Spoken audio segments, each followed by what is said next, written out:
Hi everyone! Welcome to my YouTube channel. Sa kalagitnaan ng bagyo, habang nakikinig ng news, ay magluto tayo ng masarap na merienda. Nagawa ko na po ito dati, pero ngayon ay gagawa ulit ako. So, pinakuluan ko lang po ang aking few noodles. So, ganun lang ang gagawin natin. Pakuluan lang, lagyan ng kunting asin. At mamaya may gagawin tayo dyan. Masarap na merienda. At ito na ang pinakuluan ko. Na ating pasta. Gagawin natin dito ay tuhugin ko para mabilis ang ating pagkain. At saka para madali maluto ulit. Kasi ito po ay hindi naman siya lutong-luto o lantang-lanta, kundi ito po ay parang half cook lamang. So, tuhugin ko lang.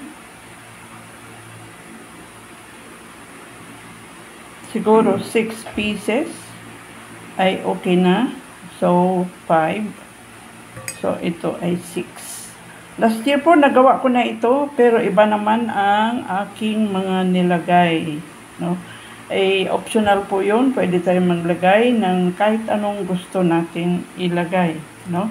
Mamaya, later, alligator, makikita nyo. So, ganun lang kasimple. Magkaroon na tayo ng mga merienda ng mga kids.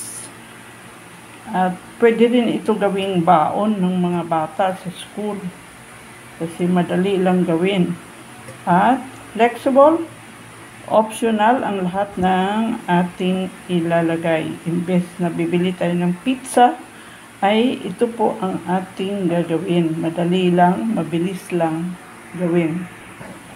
At ito na po yung ating tinuhog na pasta.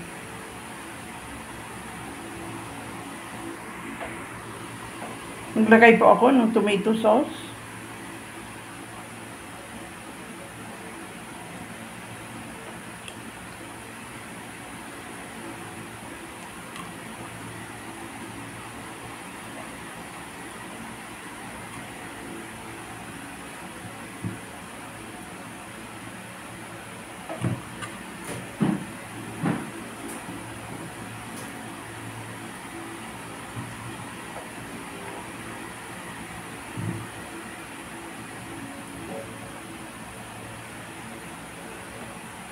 Ayan, baka magtaka po kayo.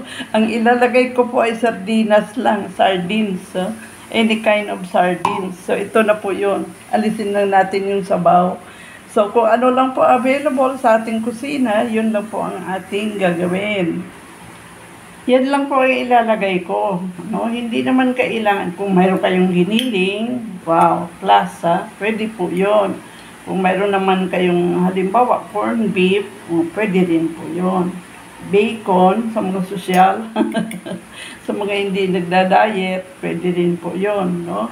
So kahit po ano ilalagay natin na ating ipatong dito, no? Or ilagay natin sa ating pasta. Ako tinanggal ko lang yung sabaw ng sardinas at yung lang fish ang nilagay ko. So simple lang, hindi masyadong magarbo. Okay, at para makumpleto, maglagay po tayo ng tig-isang kamatis. 1 slice, ibig ko sabihin.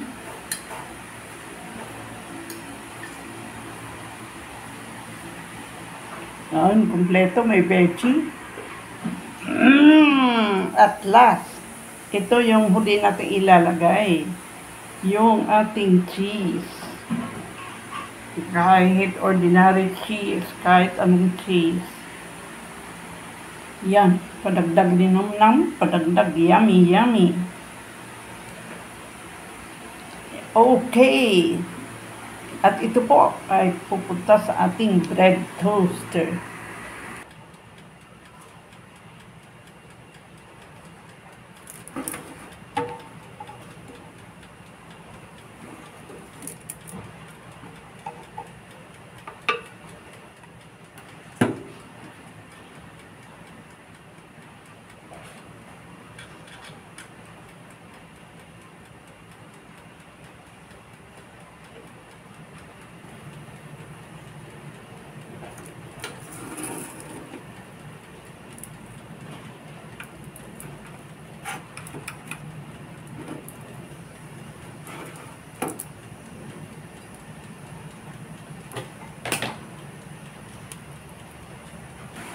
Yehey! At ito na po yung ating yummy pizza on stick.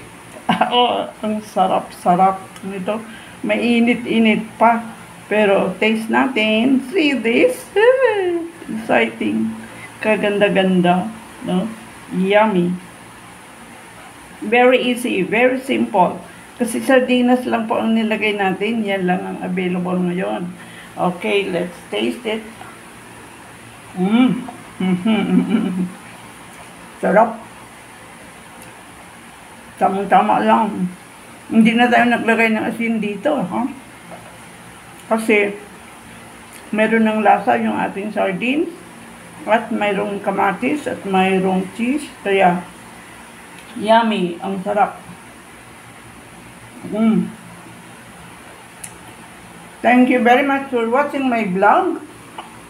And please, sa hindi pa nag-subscribe ng aking vlog, paki-subscribe po, watch, and like my YouTube channel. Bye!